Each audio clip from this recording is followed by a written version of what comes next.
name's Alex Karekis, and I want to welcome you to the Finding Lost Civilization series. Now, this series is dedicated to visiting ancient sites that time has long forgotten. And I'll tell you what, it's no different today. I'm at a place called Arroyo Seco, and I'm at the, the headwaters, or right here at the campground entrance. It's a national forest park. And within 2 or 3 minutes, as I looked around the area, I found signs of ancient life. I tell you, it's truly fascinating. So I can tell you for certainty that ancient life existed here way before any European settlers came here to North America. I'll tell you, today is going to be a fantastic little and short journey, but I'm going to show you what I found. So anyways, let me get the camera right here. Okay, I'm lifting it up. Okay, so what I'm going to do is turn it around right over here. And so this is the first thing that I saw when I came down here by the campground. Look at this large boulder right over here. So this contains about 12 mortars. So this was a milling station for the ancients that once lived over here. Let me walk around. Okay, so look at this right over here.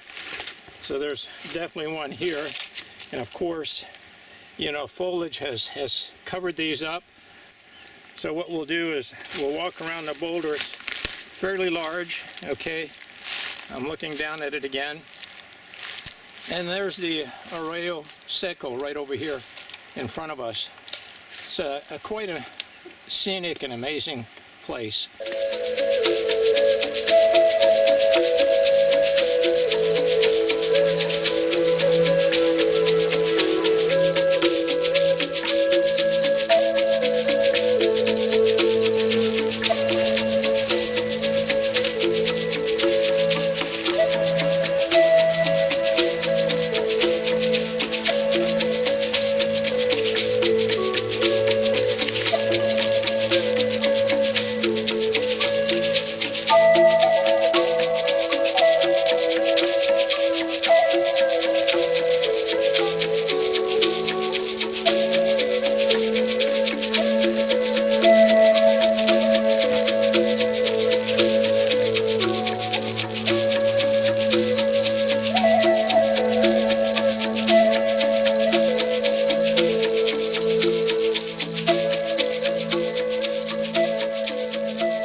Well, friends, as I was walking down this trail, I looked up and I saw this boulder to our left right over there. Do you see it?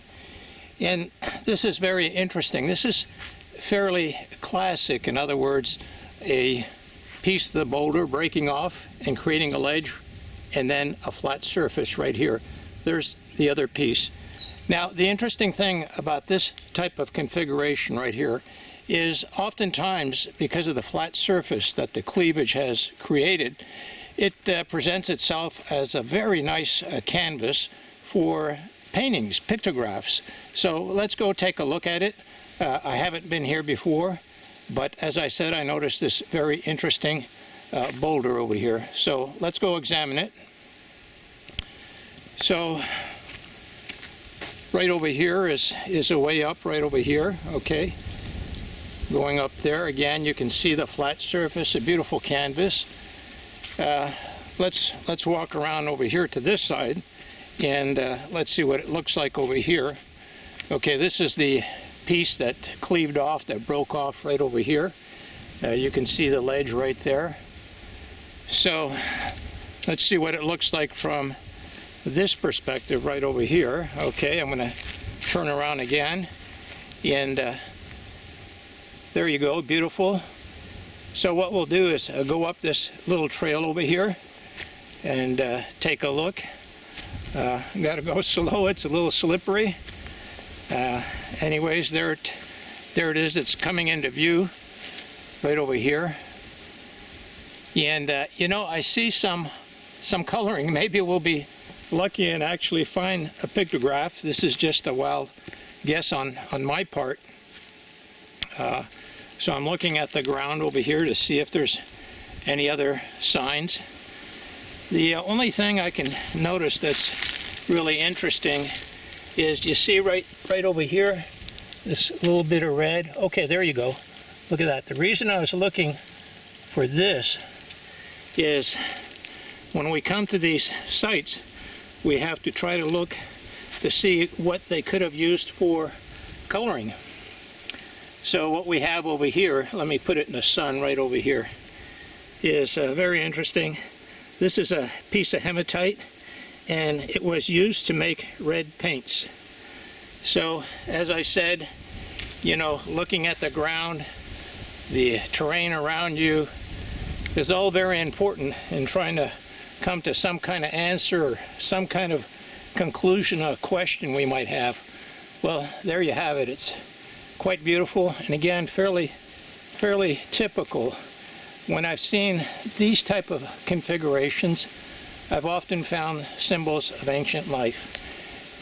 Okay, so I do see some red coloring over here. Let's come in real close.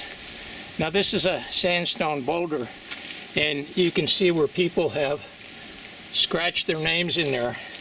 And look at this right over here. There's something here. You can tell that it's been kind of scratched off. Okay. Now it's hard to say. Well, look at this. You can see the scratch mark. So whatever was here was scratched off. So let's take a real close look. Okay. Again here. Okay, this over here. Let me turn around over here. This might be natural to the stone, maybe an iron oxide.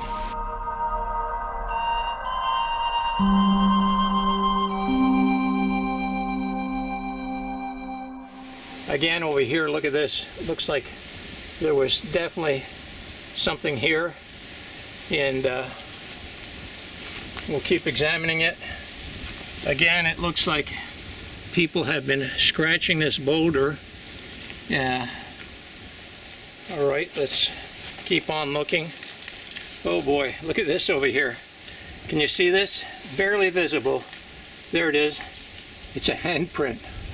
Wow, I tell you, this is really fantastic. I tell you, this is, I mean, it's unreal. Didn't expect to find it here. Again, let's take a look at the ground. As I said, this is a perfect little place to have some type of ceremony, some type of gathering, and a very cool place to put your handprint. So I'm turning around, and this is the back side of the boulder right over here. But this is really special to find this over here. Look at that. Well, friends, I've really enjoyed myself here on this short trek here to Arroyo Seco, and I hope you have too. Now, when I took a look at this sandstone outcrop, there's no doubt in my mind that there was something painted on that boulder and that people had scratched it off. Now, it's hard to say with what was scratched off whether it was historic or modern or prehistoric, native or what. We just know that there was something there. Now, with respect to the handprint, I'm not exactly 100% sure that this is a Native American handprint formed from hematite. It might well be, but again, I'm not sure. You know, we can look at something and visually declare what we believe we're seeing. However, in this case, I believe we need a little more scientific data, maybe electron microscopes, to really look at that area where the handprint is to verify that it could be some type of pigment that a native placed onto that sandstone. Anyways, I invite you to keep trekking with me as we continue to seek further knowledge and visit ancient sites that time has long forgotten.